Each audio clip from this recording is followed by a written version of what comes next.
My sister said I owed her money because I didn't stop her teen pregnancy. Her custody hearing was enlightening. When my sister Kayla got pregnant at 17, I was 23 and working 2 jobs to pay for community college. She'd been sneaking out with her boyfriend Tony for months, despite my warnings that he was bad news. I'd tried talking to her about protection, about waiting, about Tony's 3 other girlfriends, but she'd scream that I wasn't her mother and couldn't tell her what to do. When she announced her pregnancy at dinner, our parents kicked her out and she moved in with Tony's family. I offered to help her look into adoption agencies or support programs, but she said she didn't need my fake concern. 6 months later, Tony left her for another girl, and his parents told Kayla to find somewhere else to live. She showed up at my apartment with a newborn named Destiny, saying as her older sister I was obligated to help. Not asking, telling.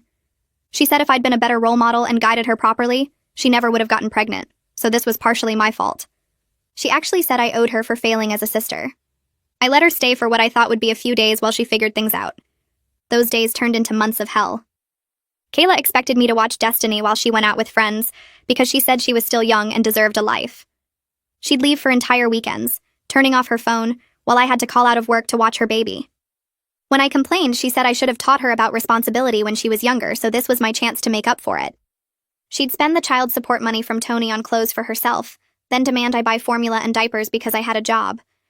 When I said I couldn't afford it, she'd say I should have made sure she stayed in school so she could have a job too, but I'd failed her by not forcing her to make better choices.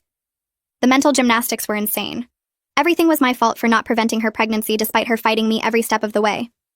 My rent was late because I was buying baby supplies. I failed my semester because I missed classes watching Destiny. I lost one of my jobs because I kept calling out.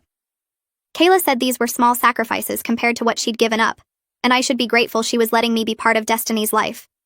She actually said I was lucky she was giving me a chance to be a proper sister finally.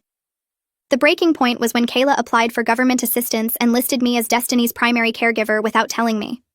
She'd been collecting benefits for months while I was actually raising her kid.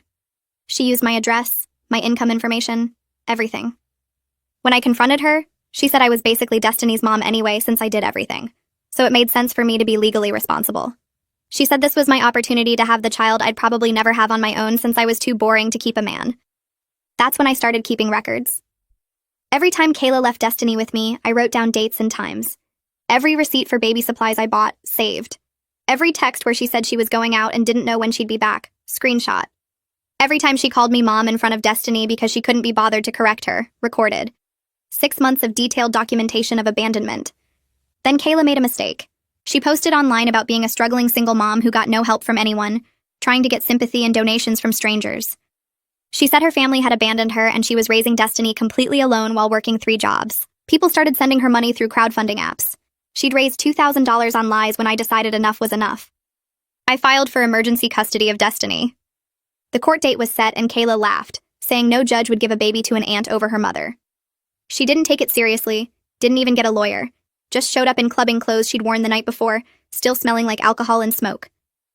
I came with 6 months of evidence and my lawyer cousin Rita, who'd agreed to help after hearing how Kayla had been treating me. The judge asked Kayla basic questions about Destiny's routine.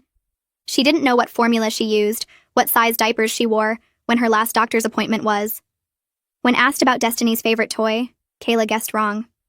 The judge asked where Destiny was during Kayla's 3 jobs she'd claimed online, and Kayla stammered that I watched her sometimes. That's when Rita presented the evidence.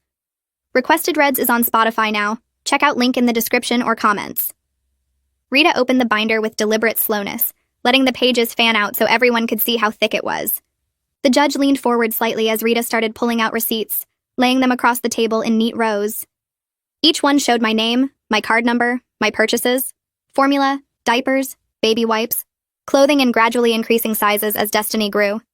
Rita pointed to the dates, explaining how they matched up with text messages, where Kayla said she was going out and didn't know when she'd be back. The judge picked up one receipt dated from 3 months ago, a grocery store purchase at 2 in the morning because Destiny had run out of formula, and I'd had to leave my overnight shift to buy more. Rita showed the text from that same night where Kayla said she was at a club downtown and her phone was dying. Kayla's face went pale as Rita kept pulling out more evidence, stacking it higher. 6 months of documentation spread across the table like proof of a crime. The timestamps on the receipts matched the screenshots of Kayla's social media posts, showing her at parties, at bars, at concerts, always smiling and carefree while I was home changing diapers. Rita presented the calendar I'd kept. Every single day marked with either a K for when Kayla was actually home with Destiny, or an N for when I was the one doing everything. The pattern was obvious. Weeks would go by with nothing but N's, then maybe 1 or 2 K's before another long stretch of me being the only parent. The judge studied the calendar without speaking, her finger tracing along the rows of letters. Kayla tried to shrink in her seat, her eyes darting between the evidence and the door like she was calculating if she could just leave. The judge set down the calendar and looked directly at Kayla. She asked about the government assistance application, reading the date it was filed and the information listed. Kayla's hands twisted together in her lap as she stammered something about how she thought it was fine since I was watching Destiny most of the time anyway. Her voice got higher and faster as she tried to explain, saying she didn't understand all the paperwork and just filled out what made sense. The judge's expression didn't change, but something about her posture got straighter, more rigid. Rita didn't wait for Kayla to finish. She pulled out another stack of papers showing the benefits Kayla had collected over 5 months, the dollar amounts highlighted in yellow. Then Rita showed my bank statements from those same months, pointing out overdraft fees and late payment charges because I'd been buying everything Destiny needed while Kayla pocketed the assistance money meant for childcare. The judge asked Kayla directly what she'd spent the benefit money on, if not Destiny's care. Kayla opened her mouth, but nothing came out. She looked at me like I might help her, might give her the right answer, but I just sat there with my hands folded on the table. Rita filled the silence by presenting copies of Kayla's credit card statements, showing purchases at clothing stores, makeup counters, and bars on the same dates the benefits were deposited. The judge's jaw tightened visibly.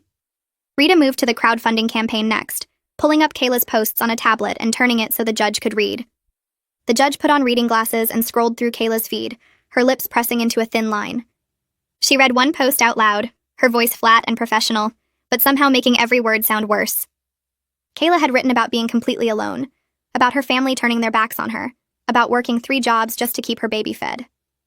The judge looked up from the tablet and asked Kayla to name one of those 3 jobs.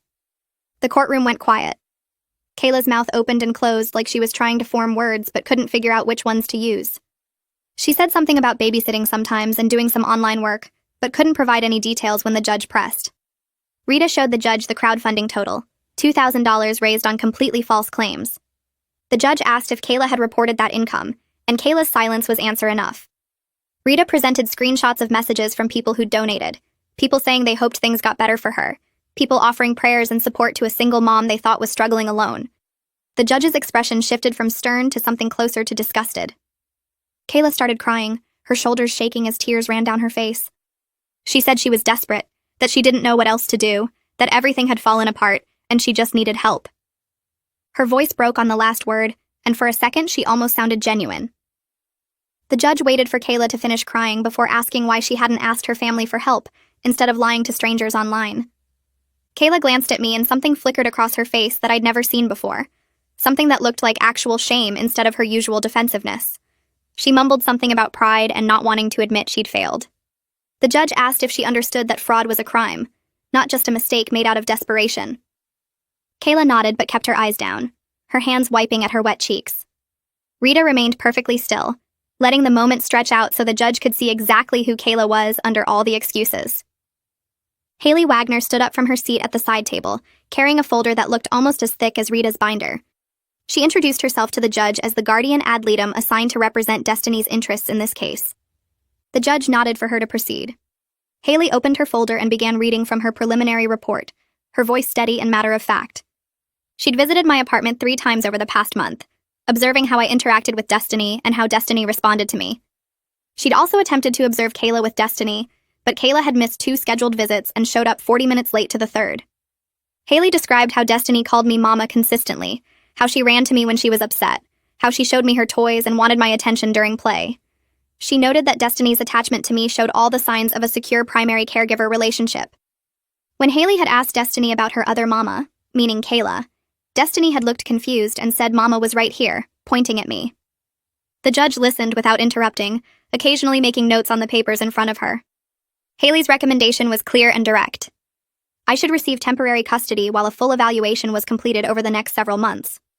Kayla should have supervised visitation only until she demonstrated consistent ability to meet Destiny's basic needs.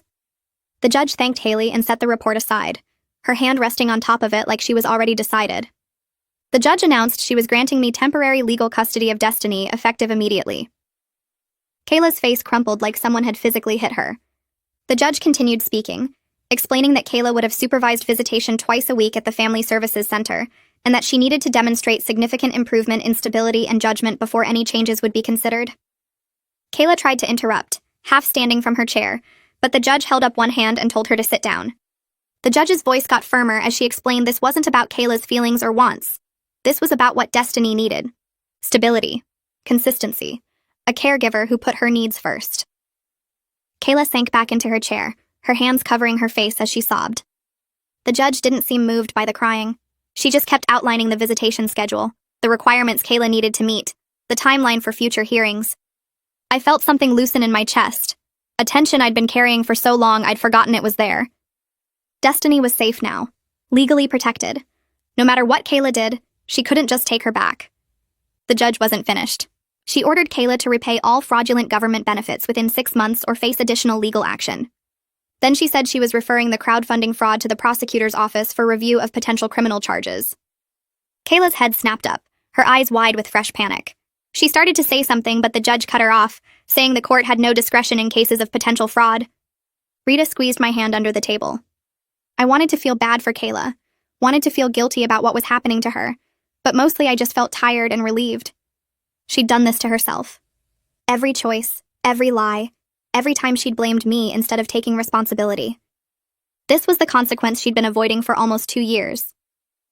Kayla looked at me across the courtroom and I saw anger there now, cutting through the tears. She thought I'd betrayed her, thought I'd destroyed her life on purpose. She didn't understand that I'd just stopped letting her destroy mine. The hearing ended and everyone stood as the judge left through her private door. The moment she was gone, Kayla came at me across the courtroom, her voice rising to a scream before she even reached my side of the room. She shouted that I'd ruined everything, that I'd stolen her daughter, that I was a vindictive witch who'd planned this whole thing. Rita stepped between us immediately, positioning herself so Kayla had to stop or physically push through her.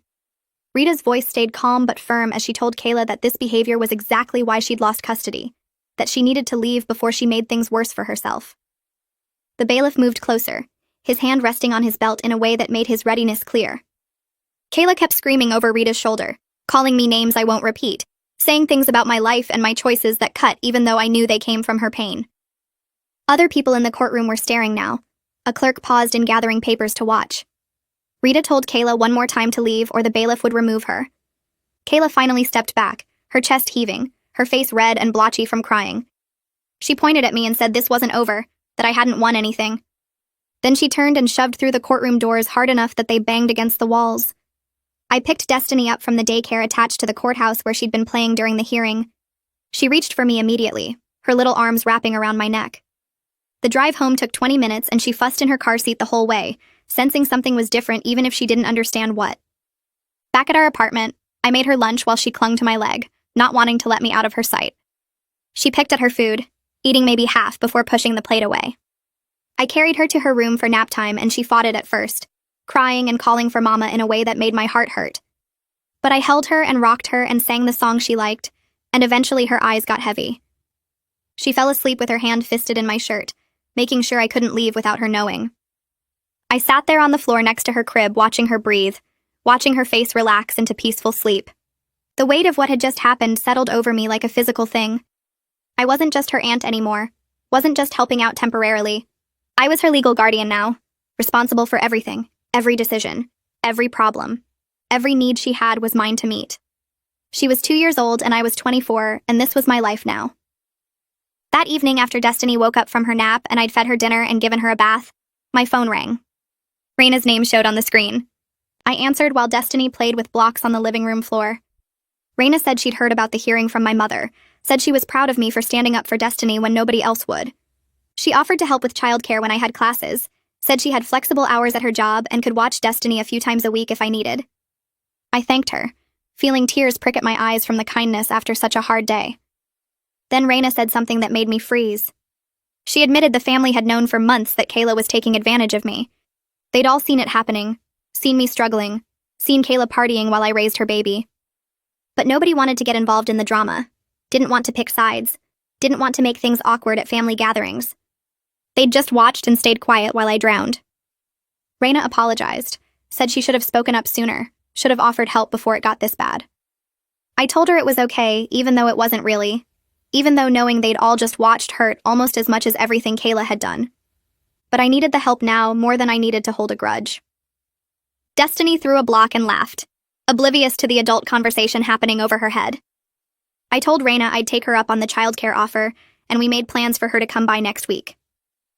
2 days after the hearing, my phone rang while I was giving Destiny lunch. The caller ID showed a county number I didn't recognize. A woman introduced herself as someone from the prosecutor's office working on benefit fraud cases. She needed me to come in and give a formal statement about Kayla using my information without permission to apply for government assistance. I felt my stomach drop, even though she explained right away that I wasn't in trouble. She said I was the victim of identity theft, and they needed my statement to build the case against Kayla. I scheduled an appointment for the following afternoon and spent the rest of the day feeling sick. My sister could actually face criminal charges because of what she'd done. Part of me felt guilty for starting all this, even though I knew I hadn't done anything wrong. Kayla had stolen from the government using my name and address. She'd committed fraud, but she was still my sister, and the idea of her going to jail made me want to throw up. My phone started blowing up that evening with texts from Kayla. The first few were apologies saying she was sorry and didn't mean for things to go this far. Then they shifted to accusations claiming I was destroying her life over a misunderstanding. She said I was being vindictive and trying to punish her for past mistakes. She texted that I'd always been jealous of her, and this was my chance to ruin everything for her. I watched the messages come in one after another, my phone buzzing constantly on the coffee table while Destiny played with her blocks. Some texts begged me to call the prosecutor and tell them it was all a mistake. Others called me horrible names and said I was a terrible sister who never cared about family. I took screenshots of everything and sent them to Rita. She called me within minutes and told me to stop responding completely. She said to document every single message but don't engage at all. Kayla was spiraling, and anything I said could be twisted and used against me in the ongoing custody evaluation. I muted Kayla's number and tried to focus on getting Destiny ready for bed. The first supervised visitation was scheduled for Thursday afternoon at the Family Services Center downtown. I dressed Destiny in the outfit Kayla had bought her months ago, hoping it might help. We arrived 15 minutes early and checked in at the front desk. The waiting room had worn carpet and plastic chairs bolted to the floor. Destiny sat on my lap playing with a stuffed animal while we waited. And waited. 20 minutes past the scheduled time, Kayla still hadn't shown up. 30 minutes. 40 minutes. I was about to ask the receptionist what to do when Kayla finally walked through the door. She looked terrible. Her hair was greasy and pulled back in a messy bun. Her clothes looked slept in. She smelled like she hadn't showered in days, a mix of stale cigarettes and body odor that made me want to move away from her. The supervisor, a woman who introduced herself as Nicolette, led us back to a small room with toys and a table. Kayla reached for Destiny immediately, but Destiny started crying and reaching back for me. I saw something break in Kayla's face, a crack in whatever armor she'd been wearing. Her eyes filled with tears, but she blinked them back and tried to smile at Destiny. Nicolette suggested Kayla sit on the floor and let Destiny come to her when ready. Kayla sat down hard and pulled out her phone while Destiny clung to my leg. Nicolette sat in the corner with a clipboard taking notes. I watched her write things down every few minutes, her pen moving steadily across the page. Kayla tried to get Destiny interested in toys, but she didn't know which ones Destiny liked. She held up a doll and Destiny shook her head. She offered blocks and Destiny ignored them. When Destiny finally did start playing, she stayed near me, occasionally looking back to make sure I was still there. Kayla spent most of the hour scrolling on her phone, glancing up every so often to see what Destiny was doing. She tried to pick Destiny up once and Destiny screamed so loud that Nicolette had to intervene. Kayla's hands were shaking when she set Destiny back down. The whole visit felt wrong and sad, and I hated every minute of it. When the hour was up, Destiny practically threw herself at me and buried her face in my shoulder. Kayla stood there watching us leave, her arms hanging at her sides, looking more lost than I'd ever seen her. Nicolette called me 3 days later and asked if I could come in for a home evaluation. She showed up at my apartment the following Tuesday with a thick folder and a measuring tape. She walked through every room, opening cabinets, checking the smoke detectors, measuring the space in Destiny's bedroom. She asked about our daily routine, what time Destiny woke up, what she ate for breakfast, when she napped, what we did in the evenings. She wanted to see my childcare arrangements, and I showed her the schedule I'd worked out with the daycare near my work. She asked about my finances, and I pulled out my budget spreadsheet showing exactly where every dollar went. She looked at the receipts I'd kept for baby supplies, the documentation of every expense related to Destiny's care. She seemed impressed by how organized everything was despite my tiny apartment and limited income. She made notes constantly, her handwriting small and neat, filling page after page in her folder. Nicolette asked about my plans for the future. and I felt my throat get tight. I admitted I'd had to drop down to part-time at community college because I couldn't afford both tuition and childcare. My original plan had been to finish my degree this year and start looking for better jobs. Now I was taking 1 or 2 classes per semester when I could squeeze them in around work and taking care of Destiny. Nicolette nodded and wrote something in her folder that took several lines. She said it showed my commitment to putting Destiny's needs first, even when it meant sacrificing my own goals. I felt tears prick my eyes because it was true, but it also hurt to say out loud. My whole life had changed, and there was no going back to what I'd planned. Nicolette spent another hour going through emergency procedures, asking about my support system, reviewing Destiny's medical records. When she finally left, I felt exhausted and exposed, like she'd seen every corner of my life and found it barely adequate. Kayla started posting on social media again a few days later. I saw the first post when my friend sent me a screenshot asking if I was okay. Kayla had written a long story about how I'd manipulated the court system and stolen her baby through lies and fake evidence. She said I'd always been jealous of her and couldn't stand seeing her happy. She claimed I'd made up stories about her being a bad mother because I wanted Destiny for myself. The post had dozens of comments from people who didn't know the real story, all saying how terrible I was and how sorry they felt for Kayla. She posted again the next day with more accusations, each one more twisted than the last. She said I'd forged documents and paid people to lie in court. She said the judge was biased because Rita knew someone in the courthouse. She built this whole narrative where she was the innocent victim, and I was some kind of villain who'd orchestrated everything out of spite. I watched people believe her version of events and felt powerless to do anything about it. My mother called that weekend. I saw her name on my phone and almost didn't answer, but I picked up on the 4th ring. She said she'd seen Kayla's posts and wanted to know my side of the story. Then she asked if I really had to take things this far instead of working it out as a family. I felt anger rise up in my chest hot and fast. I reminded her that she'd kicked Kayla out when she got pregnant and had barely seen Destiny since she was born. I said she didn't get to question my choices when she'd made it clear she wanted nothing to do with the situation. She went quiet for a long moment. Then she changed the subject to ask how Destiny was doing, and if I needed anything. I told her we were fine and got off the phone as quickly as I could. My hands were shaking when I set my phone down. I was so tired of everyone having opinions about what I should do while offering no actual help. Rita called me that evening after seeing Kayla's posts. She told me to make all my social media accounts private immediately, and not to respond to any of Kayla's accusations online. She explained that anything I said publicly could be taken out of context and used against me in court. The best thing I could do was stay silent and let the evidence speak for itself. I followed her advice even though it killed me to watch people believe Kayla's lies. I wanted to defend myself, to tell everyone the truth about what had really happened.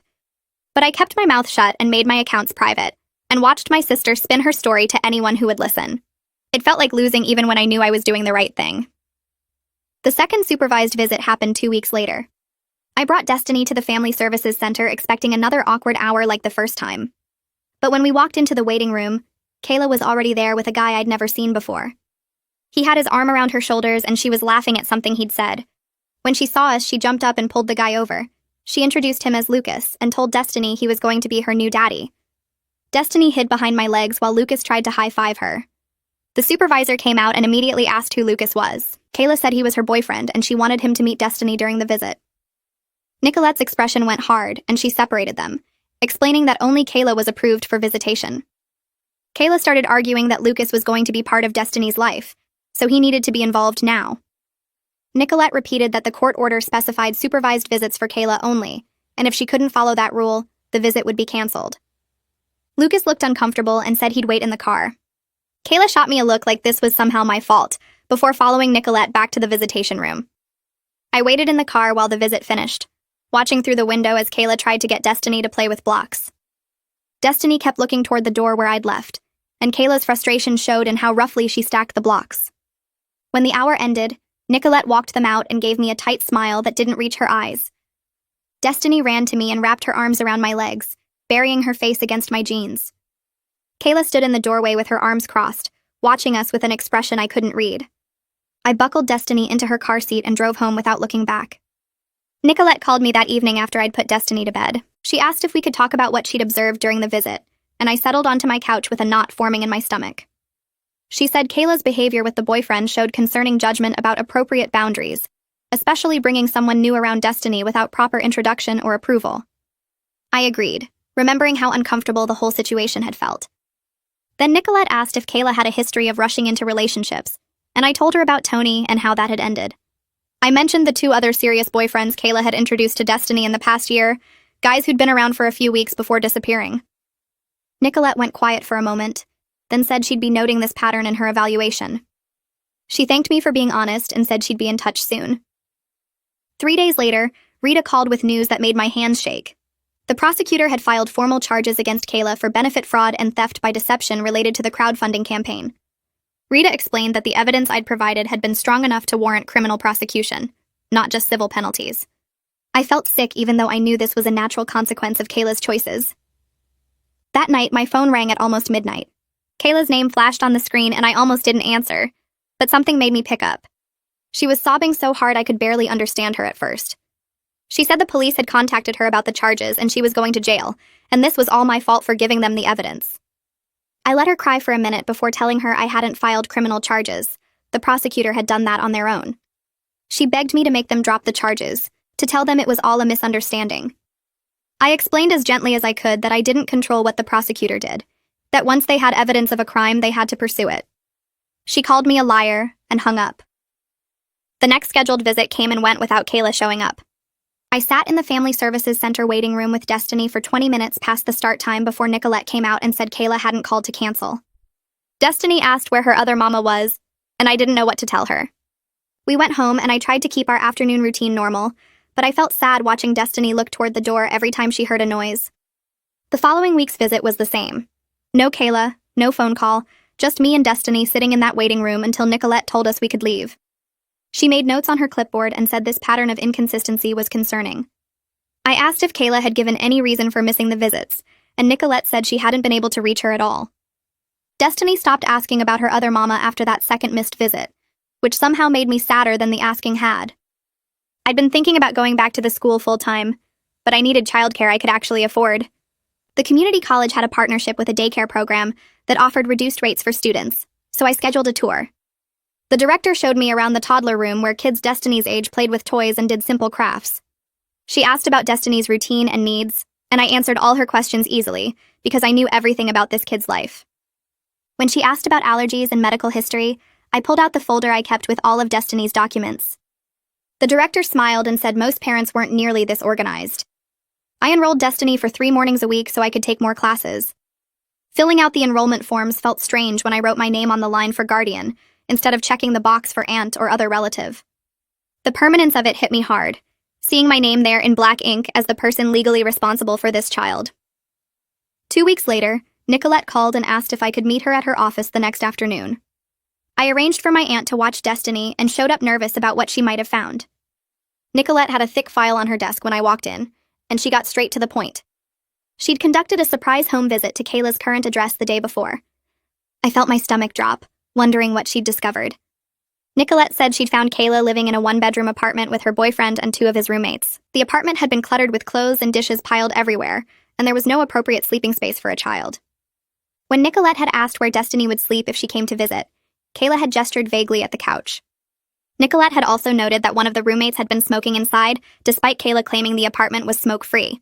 Kayla had admitted she couldn't afford her own place anymore after paying for a lawyer to help with the criminal charges. Nicolette closed the file and looked at me directly. She said her evaluation would recommend I receive full custody with Kayla having supervised visitation only. I sat there processing what she'd just told me, feeling a mix of relief and sadness. Nicolette explained that Kayla had shown no meaningful progress in addressing the concerns that led to the temporary custody order. She'd missed visits, made poor choices about her living situation, and demonstrated continued inability to prioritize Destiny's needs. The recommendation would go to the judge within the week, and then a final hearing would be scheduled. I thanked Nicolette for being thorough and honest, and she said she was just doing what was best for Destiny. Walking to my car, I felt the weight of knowing this was really happening. Kayla was going to lose custody permanently, and I was going to become a mother at 24 to a child I'd never planned to raise. Kayla must have found out about the recommendation because 3 nights later I woke up to pounding on my apartment door. I checked my phone and saw it was 11 at night. Through the peephole, I could see Kayla with her face red and streaked with tears, demanding to see Destiny. I called Rita first, keeping her on the phone while I decided what to do.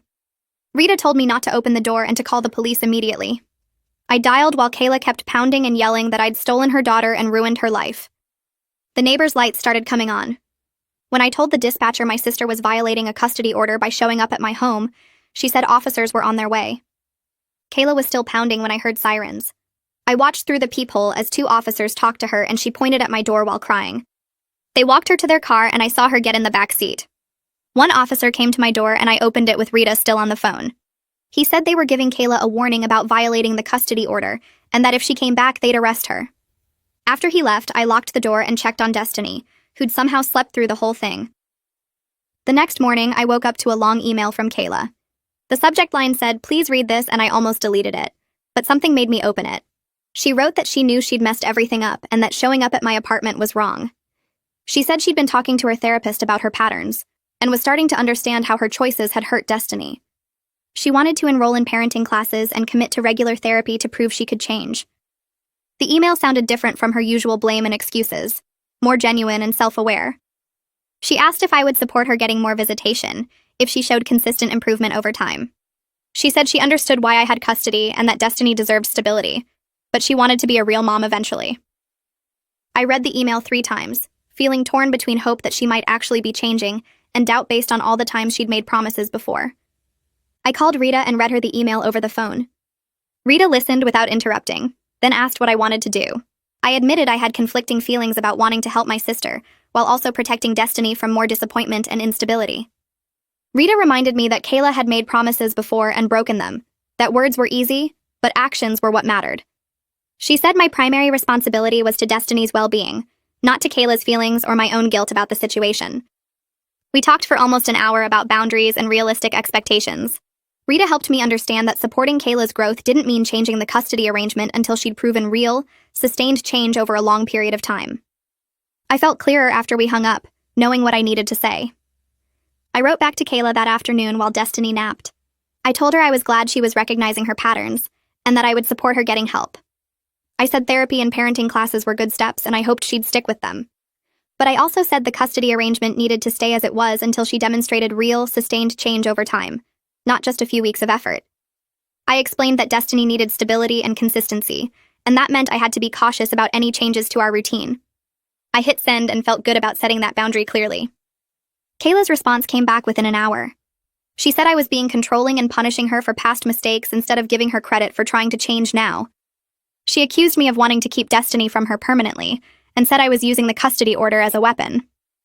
Reading her words, I felt the familiar frustration of dealing with someone who still didn't understand that consequences weren't punishment. She was still focused on what she wanted, rather than what Destiny needed, and that told me everything about whether she'd actually changed. I didn't respond right away because I wanted to see if she'd actually follow through. Over the next week, photos started showing up in my email. Kayla sitting in a classroom with other parents, workbooks open in front of her. Kayla in a waiting room with forms on a clipboard. Screenshots of appointment confirmations for therapy sessions. Each one came with a short message saying she was trying, that she wanted to prove herself. I saved them all in a folder but didn't change anything about the custody arrangement or my expectations. When she asked if I'd noticed her progress, I told her I had and that I was glad she was taking these steps. But that real change meant sticking with it for months, not weeks. She got frustrated fast, texting back that she was doing everything right and I still wouldn't give her credit. She'd expected me to immediately reward her for showing up to a few classes, like that erased everything she'd done before. My phone rang late on a Tuesday while I was making dinner with Destiny playing at my feet. Unknown number, but I answered anyway. Tony's voice came through, awkward and hesitant, asking how I was doing. We hadn't spoken since before I filed for custody, and hearing him now felt strange. He asked about the custody situation, whether things had been decided yet, whether he needed to get involved somehow. I told him the truth, that I had temporary custody and the final hearing was coming up, and that if he wanted visitation, he could pursue it through the proper legal channels. There was a long pause before he admitted he wasn't ready to be a real parent, that he was still figuring out his own life and didn't know how to take care of a kid. He just wanted to make sure Destiny was okay, that she was safe and being looked after properly. I assured him she was fine, that she was healthy and happy and had everything she needed. He thanked me and said he'd keep paying child support, but probably wouldn't push for visitation right now. The call ended and I felt a weird mix of relief and sadness, knowing Destiny's father was basically admitting he couldn't step up. Rita called me the following week with news about the fraud case. The prosecutor had offered Kayla a plea deal that would keep her out of jail if she agreed to repay all the fraudulent benefits she'd collected, complete 200 hours of community service, and stay on probation for 2 years. Rita explained this was actually generous considering the charges could have resulted in jail time, and that Kayla should take it. I asked what would happen if she didn't, and Rita said they'd go to trial and she'd probably lose given the evidence. A few days later, Rita confirmed Kayla had accepted the deal. She'd signed the papers and agreed to the repayment schedule, though Rita mentioned Kayla had complained the whole time about how unfair it was. At least it meant Destiny wouldn't have to deal with her mother being in jail, which felt like the best outcome for a bad situation. Destiny had a regular checkup scheduled with her pediatrician, routine stuff I'd been handling since I got custody. The doctor did the usual measurements and checks, asking questions about her eating and sleeping and behavior. Then she mentioned something that made my stomach drop. She'd noticed some delays in Destiny's development, things that suggested she might not have gotten consistent care in her first year. Beach was a little behind where it should be, and some of her motor skills weren't quite at the expected level for her age. The doctor said it wasn't anything major, but she recommended early intervention evaluations to make sure we caught any issues before they became bigger problems. I scheduled the appointments right there in the office, but the whole drive home I felt guilty. If I'd gotten custody sooner, if I'd pushed harder earlier, maybe Destiny wouldn't be dealing with these delays now. Rita reminded me later that I'd done everything I legally could as fast as possible, but the guilt still sat heavy in my chest, knowing those first months with Kayla had affected Destiny in ways that might take years to fix. The final evaluation report from the social worker arrived at the courthouse about 6 weeks after the temporary custody order. Rita got a copy and read through it with me over coffee at a shop near campus. The report recommended I receive full legal custody with Kayla having supervised visitation twice monthly. Page after page documented Kayla's pattern of instability, her poor judgment in bringing boyfriends around during visits, her failure to prioritize Destiny's needs despite multiple opportunities to show improvement. The social worker had noted every missed visit, every time Kayla showed up unprepared or distracted, every instance where she demonstrated she still didn't understand what being a parent actually required. Rita said this report would carry significant weight with the judge, and that barring something unexpected, I should prepare for permanent custody. Reading through all that documentation of my sister's failures felt both validating and heartbreaking. My parents showed up at my apartment on a Saturday afternoon without calling first. I opened the door to find both of them standing there looking uncomfortable, my mother holding a stuffed animal for Destiny. They asked if they could come in and talk, and I let them inside even though part of me wanted to slam the door. Destiny ran to show them her toys, not really remembering them but excited about visitors anyway.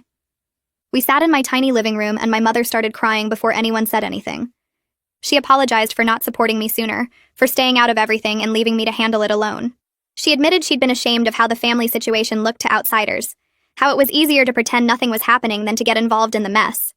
She said watching me step up for Destiny while she did nothing made her realize she'd failed both her daughters in different ways.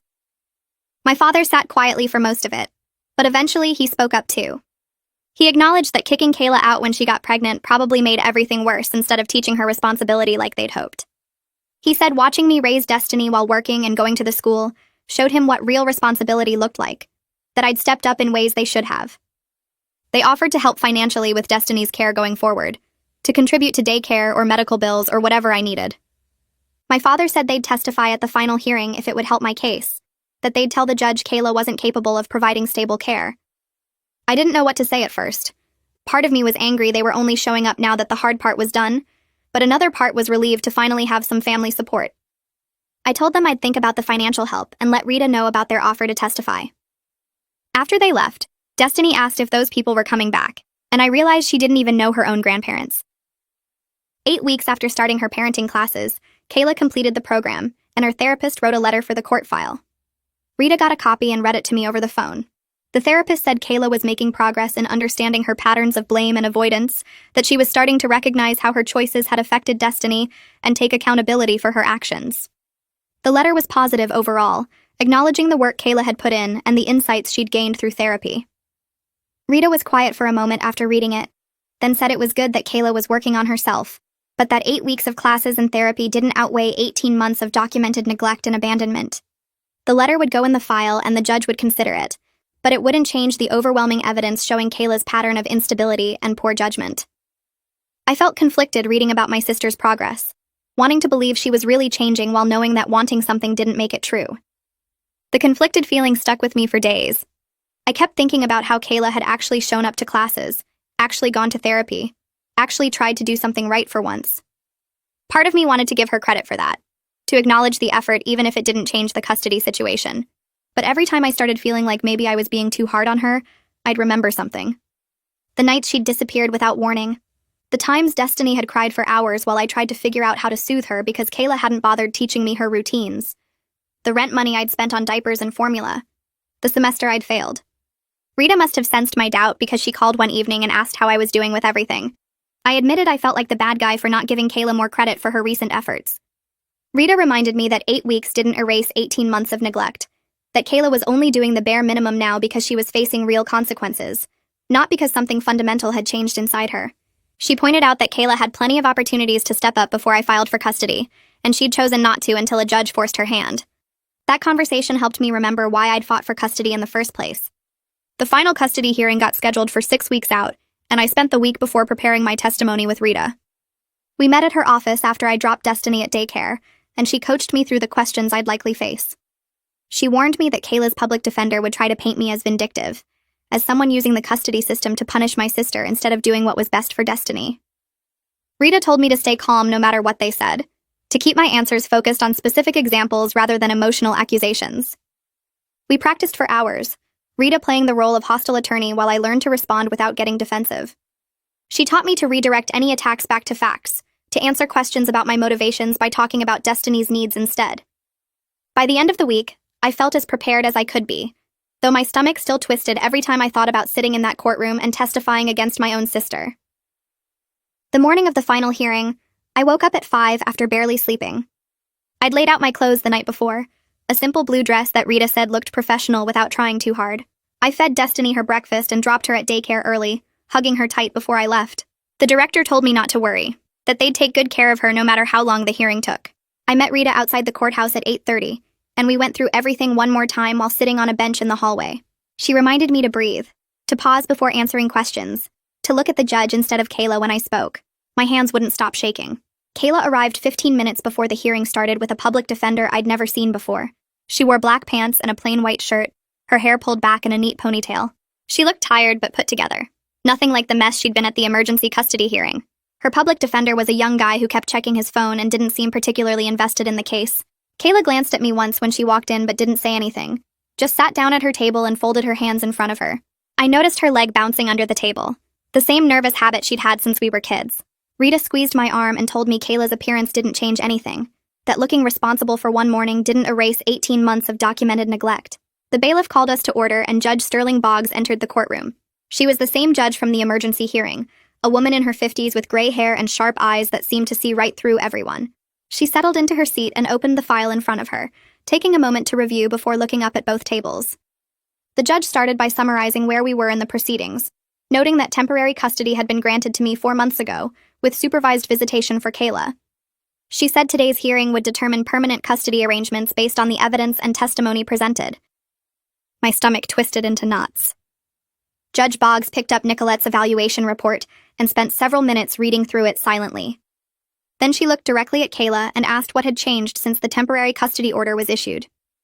Kayla stood up when her public defender nudged her and started talking about the parenting classes she'd completed. She mentioned going to therapy every week and said she was learning to take responsibility for her choices. The judge listened without expression, then asked Kayla to tell her about Destiny's current routine. Kayla hesitated and said Destiny probably woke up around 7 or 8, that she liked cereal for breakfast. The judge asked what kind of cereal, and Kayla guessed Cheerios. Rita made a note on her legal pad. The judge asked what size diapers Destiny wore now, and Kayla said she thought maybe size 4 or 5. Wrong again. Destiny had been in size 6 for 2 months. The judge asked when Destiny's last doctor appointment was, and Kayla said she wasn't sure, maybe a few weeks ago. It had been 3 days ago for her regular checkup, and I'd sent Kayla the appointment reminder like I always did. The judge's expression didn't change, but she made several notes before moving on. Haley Wagner testified next, the guardian ad litem who'd been representing Destiny's interests throughout the proceedings. She took the stand and explained that she'd observed multiple visits between Kayla and Destiny, as well as spending extensive time evaluating my home and care. Haley said Destiny showed secure attachment to me, that she was meeting all her developmental milestones, and that my home provided a stable and nurturing environment. Then Haley described Destiny's behavior during visits with Kayla, how Destiny would cry when I left and spent most of the visits asking when I was coming back. She said Destiny seemed confused by Kayla's presence, and didn't show the same comfort level she displayed with me. Haley recommended continuing the current custody arrangement with potential for increased visitation if Kayla maintained consistent progress over the next 6 months. She emphasized that Destiny's need for stability had to be the priority, especially given her young age and the disruption she'd already experienced. Kayla's public defender tried to argue that the anxiety was normal for any child in this situation, but Haley calmly explained that Destiny's reactions went beyond normal adjustment and indicated insecure attachment to her biological mother. The judge called a brief break before the next witness, and I went to the bathroom to splash water on my face. Rita followed me and told me everything was going well, that Haley's testimony was exactly what we needed. I asked if Kayla's public defender could somehow turn this around, and Rita said no, that the evidence was too overwhelming. We went back into the courtroom, and Kayla's therapist appeared on the video screen for remote testimony. The therapist was a middle-aged woman with kind eyes who spoke carefully about confidentiality while still providing relevant information. She confirmed that Kayla had been attending weekly therapy sessions for the past 2 months and was working on accountability and recognizing her patterns of blame and avoidance. The therapist said Kayla was making progress in understanding how her choices had affected Destiny and was beginning to take genuine responsibility for her actions. Then the judge asked if the therapist could recommend unsupervised visitation at this time. The therapist paused before answering, then said that while Kayla was doing important work in therapy, real change took sustained time and effort. She explained that 2 months of therapy couldn't undo years of established patterns, and that Destiny's young age and need for stability meant any changes to the custody arrangement should happen very gradually. The therapist said she couldn't recommend unsupervised visitation at this point, though she hoped Kayla would continue her therapeutic work regardless of the custody outcome. Kayla looked down at her hands while the therapist spoke, her shoulders hunched forward. Rita presented her evidence next, methodically walking the judge through documentation of my stable housing, steady employment, and established childcare arrangements. She showed records of every doctor's appointment I'd taken Destiny to, every developmental screening, every vaccination. Rita presented my pay stubs and bank statements showing how I'd budgeted to provide everything Destiny needed despite my limited income. She talked about the early intervention services I'd arranged when Destiny's pediatrician noted some developmental delays, and how Destiny was already showing improvement with consistent support. Rita emphasized that I'd sacrificed my education and career plans to give Destiny the stability she deserved, dropping to part-time classes and working around daycare schedules. She showed the court my revised degree plan that would take 3 more years instead of 1, proof that I was committed to raising Destiny long-term. Rita's presentation was thorough and organized, each piece of evidence building on the last to show the complete picture of the life I'd built for Destiny. Kayla's public defender stood up for his closing argument, and I braced myself. He talked about how Kayla was only 19, barely more than a child herself when she became a mother. He said she'd made mistakes, but that every young parent made mistakes, and that she deserved a chance to be a real mother with proper support and structure. He pointed to her completion of parenting classes and her consistent therapy attendance as evidence of her commitment to change. He argued that the court should consider a gradual reunification plan that would allow Kayla to rebuild her relationship with Destiny over time, starting with increased visitation and working toward shared custody.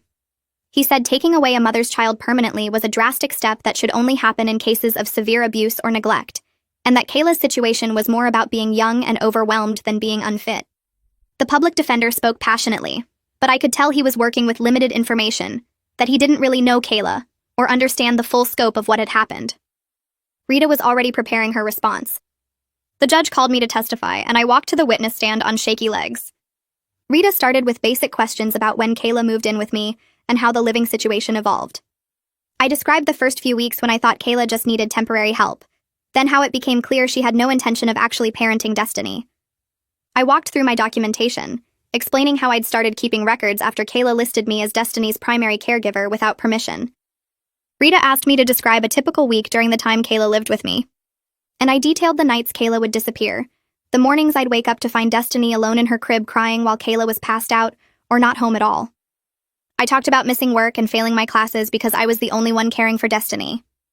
Rita asked about the financial impact, and I explained how I'd gone into debt buying formula and diapers while Kayla spent her child support money on herself. I kept my voice steady and stuck to facts like Rita had coached me, avoiding emotional accusations even though my throat was tight with anger. Then Rita asked the hardest question, whether I'd ever wanted to be Destiny's mother. I paused before answering honestly, saying no, I'd never planned to have a child this young, and I'd never wanted to take Kayla's place. But I said Destiny deserved consistency and security more than Kayla deserved second chances, and that I'd stepped up because someone had to. I admitted I loved Destiny completely now, But that didn't erase the sacrifices I'd made, or the childhood Destiny had lost waiting for her mother to grow up. Kayla was crying at her table, but I kept looking at the judge like Rita told me to. Kayla's public defender cross-examined me briefly, asking if I'd ever tried to help Kayla instead of just documenting her failures. I explained that I'd offered help repeatedly, that I'd given Kayla a place to live and watch Destiny while she was supposed to be looking for work or going to appointments. He asked if I thought Kayla loved Destiny, and I said yes. I believed she loved her, but love wasn't enough when a child needed consistent care and stability. He tried a few more questions but couldn't shake my testimony because everything I'd said was documented and true. I stepped down and returned to my seat next to Rita, my hands still trembling. Then Kayla took the stand and surprised me. Instead of launching into her usual blame game, she admitted she hadn't been ready to be a mother. She said she'd made terrible choices and put her own wants ahead of Destiny's needs. Kayla talked about being 17 and scared when she got pregnant, about how Tony leaving had broken something in her. She cried while saying she loved Destiny but understood why I'd had to step in, that Destiny deserved better than what she'd been providing. Kayla said she was working on herself in therapy and taking the parenting classes seriously because she hoped to be a real mom someday, even if that meant starting with supervised visits and earning back trust slowly. She looked at me when she said she was sorry for everything she'd put me through, for blaming me for her own mistakes. Her public defender asked if she wanted to be part of Destiny's life, and Kayla said yes, but that she knew it had to be on terms that were best for Destiny, not what was easiest for her. I didn't know what to do with this version of my sister, this person who was finally taking responsibility. Part of me wanted to believe she'd really changed. Most of me remembered all the other times she'd said the right things before going right back to her old patterns. Judge Boggs called a recess to review all the evidence and testimony. Rita and I went out to the hallway and I sat on the bench trying not to throw up from anxiety. Everything felt unreal, like I was watching this happen to someone else. Rita kept reassuring me that the evidence was overwhelming, that the judge had seen everything she needed to see. Then Raina showed up with coffee from the shop down the street, sitting next to me and putting her arm around my shoulders. She reminded me that whatever happened, I'd done everything right for Destiny. She said I'd fought for my niece when everyone else had walked away, and that took courage. We sat there for 20 minutes while the judge reviewed the case, and I watched other families moving through the courthouse with their own dramas and crises. Everyone here had a story. Everyone was fighting for something. The bailiff called us back and we returned to the courtroom. Judge Boggs looked at both tables before speaking, her expression serious. She said she'd reviewed all the evidence, testimony, and evaluation reports carefully. The judge noted that Kayla had made some recent efforts toward improvement, but that 2 months of classes and therapy couldn't outweigh 18 months of documented neglect and abandonment. She talked about Destiny's need for stability and consistent care, especially given her young age and developmental needs. Then Judge Boggs delivered her ruling, granting me full legal and physical custody of Destiny. She said Kayla would have supervised visitation twice monthly at the Family Services Center, with the possibility of increased visitation if she maintained consistent progress over the next 6 months. The judge emphasized that this arrangement prioritized Destiny's well-being, while still allowing Kayla to maintain a relationship with her daughter if she continued working on herself. Kayla was crying but nodding, not arguing or making a scene. I felt Rita squeeze my hand and heard Raina let out a breath beside me. The judge added conditions to Kayla's visitation, requiring her to continue therapy and complete follow-up parenting education. She said the case would be reviewed in 6 months to assess whether any modifications were appropriate. Then it was over. I had full custody of Destiny. The judge continued, saying Kayla needed to finish her probation requirements and keep going to therapy. She had to show up for every visit with Destiny for 6 months straight and prove her life was stable before she could ask for more time. Kayla nodded while tears ran down her face. She didn't look mad at me like usual. She just looked sad and beat down, like she finally understood what she'd lost. Rita packed up her papers and I sat there feeling weird. I'd won, but it didn't feel like winning. The bailiff said we could leave and everyone started moving toward the doors. I picked up my bag and walked out into the hallway where the fluorescent lights were too bright. My Aunt Raina hugged me and said she was proud. Rita squeezed my shoulder and said she'd call me later about the paperwork. Then Kayla came up to me. Her mascara was smudged and she looked smaller somehow, like the fight had gone out of her. She said she was sorry for everything she'd put me through. She said Destiny was lucky to have me. Her voice cracked when she asked if we could still be sisters even though she'd lost custody. I told her I hoped so, but that rebuilding trust takes time. She nodded and wiped her eyes and walked away with her public defender. I picked up Destiny from the daycare center where she'd been during the hearing. She ran to me yelling "Mama" and wrapped her arms around my legs. I buckled her into her car seat and drove us home through afternoon traffic. When we got to my apartment, I carried her inside and set her down. She went straight to her toy box like always. I stood in the kitchen looking at her playing on the living room floor. The permanence of everything hit me hard right then. I was her legal mother now, not just her temporary guardian. I was 24 years old, single, working part-time at a grocery store, and now I was solely responsible for raising a toddler. I loved her more than anything, but I'd never planned to be a parent at this age. 3 days later, Rita came over with a stack of forms. She helped me file for child support from Tony since I was now Destiny's legal guardian. We also went through the application for benefits I was actually entitled to now. The financial support would help with rent and groceries and daycare costs. But money didn't change the fact that my whole life had gone in a completely different direction than what I'd imagined when I was 18 and planning my future. The next week, I met with my academic advisor at community college. Her office was small with motivational posters on the walls. I explained my situation and she pulled up my transcript on her computer. We worked out a plan for me to take online classes at night after Destiny went to bed. Instead of graduating in 1 more year like I'd planned, it would take 3 years. It felt like both a loss and something I could actually do. She printed out the new course schedule and wished me luck. 2 weeks after the custody ruling, Kayla had her first supervised visit at the Family Services Center. I brought Destiny at exactly 2 o'clock like the schedule said. The supervisor was a woman named Miss Chen, who had a clipboard and a kind smile. Kayla was already there waiting in the visitation room. She got down on the floor with Destiny right away and started playing with the blocks. She read her books and did puzzles with her instead of being on her phone. For the whole hour, she actually paid attention and acted like a mom. When I picked Destiny up, Miss Chen said the visit went well and noted the improvement in her report. I felt cautiously hopeful that maybe Kayla was starting to understand what being a parent actually meant. My parents started coming over more after that. My mom would bring groceries and my dad would fix things around my apartment that were broken. They'd play with Destiny and watch her so I could do homework or run errands. One evening, my mom was washing dishes in my kitchen, and she said she saw a lot of herself in Kayla's immaturity. She said she wished she'd handled the pregnancy differently instead of kicking Kayla out. We started having more honest conversations about our family and the patterns we all fell into. It didn't fix everything, but it felt like a start. A month later, I joined a support group for kinship caregivers that met every Thursday night at a church basement. There were about 12 people there raising their grandkids or nieces or nephews. They shared stories about dealing with the courts and managing visits with biological parents and struggling with money. Hearing their experiences made me feel less alone. One woman named Patricia was raising her 3 grandsons and working 2 jobs. Another guy named James had custody of his sister's twin daughters. Everyone there understood that family was complicated and messy. They reminded me that doing the right thing doesn't always feel good.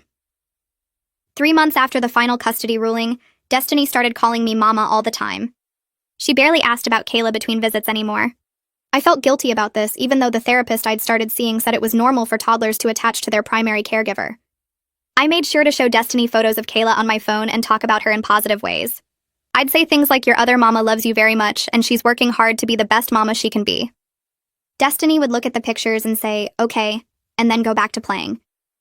4 months after everything, Kayla's therapist sent a progress report to the court saying she was doing well.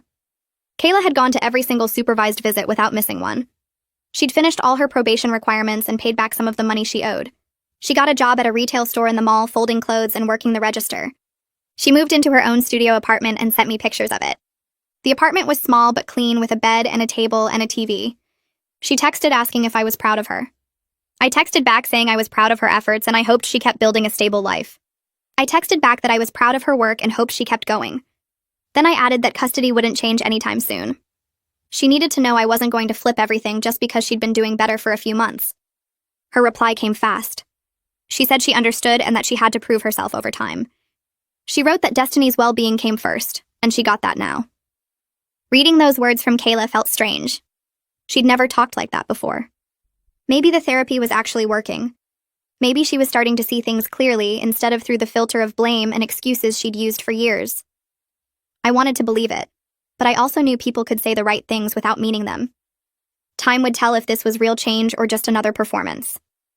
2 weeks later, I got a call from the Family Services Center. Tony had contacted them about setting up visitation with Destiny. The supervisor said he'd completed the required background check and parenting class and wanted to start his twice-monthly visits. I felt weird about it. Tony had barely been around since Destiny was born. He sent child support because the court made him, but he'd never asked to see her before. Now suddenly he wanted to be a dad. The supervisor scheduled his first visit for the following Saturday at 10 in the morning. I brought Destiny to the center and Tony was already there in the visitation room. He looked nervous. His hands kept moving and he couldn't seem to figure out where to stand. When Destiny saw him, she hid behind my legs. She didn't remember him. The supervisor gently encouraged her to go play, and Tony got down on the floor with some blocks. He tried to build a tower but kept knocking it over. Destiny watched him for a minute, then slowly walked over and handed him a block. Something in my chest loosened watching them. Tony wasn't good at this. He was awkward and uncertain and clearly had no idea what he was doing. But he was trying. He read her a book with all the voices wrong and she giggled. He pushed her on the little indoor swing and she squealed. By the end of the hour, they were playing peekaboo, and Destiny was calling him Daddy, even though she probably didn't understand what that meant. The supervisor noted that the visit went well. Tony asked when he could come back and scheduled his next visit for 2 weeks later. Driving home with Destiny asleep in her car seat, I thought about how messy this whole situation was. Kayla was trying to get her life together. Tony was finally stepping up. My parents were involved again. Even with all the pain and dysfunction and legal battles, Destiny had people who cared about her. That had to count for something. 6 months passed. Kayla kept going to therapy and showing up for her visits. Tony came every 2 weeks like clockwork. My parents helped with babysitting and brought groceries. Raina checked in regularly to see how we were doing. Slowly, something that almost felt like normal started to form. Then Destiny's 3rd birthday came. I spent a week planning a small party at my apartment. I bought decorations and ordered a cake with a unicorn on it because Destiny was obsessed with unicorns lately. I invited Kayla and Tony and my parents and Raina. Part of me expected someone to cancel or start drama or ruin everything like usual. But the day came and everyone showed up. Kayla arrived first with a wrapped present and a nervous smile. She'd bought Destiny a stuffed unicorn that was almost as big as Destiny herself. Destiny hugged it immediately and dragged it around the apartment. Tony came next with a card and some books. My parents brought more food than we could possibly eat. Raina set up the decorations while I finished getting everything ready. For a few hours, we almost felt like a normal family. Kayla helped serve cake without complaining. Tony played with Destiny and the other kids from the building I'd invited. My parents took pictures and laughed at Destiny's excitement over every present. Nobody fought. Nobody brought up the custody battle or the court or any of the painful history between us. We just celebrated a little girl turning 3. When it was time for cake, everyone gathered around. Destiny stood on a chair so she could reach the candles. Her face was already smeared with frosting from sneaking tastes earlier.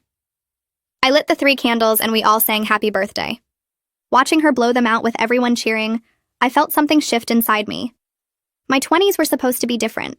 I was supposed to finish college and start a career and maybe travel or date or do all the things people do in their 20s. Instead, I was raising a toddler alone in a tiny apartment while working part-time and taking online classes.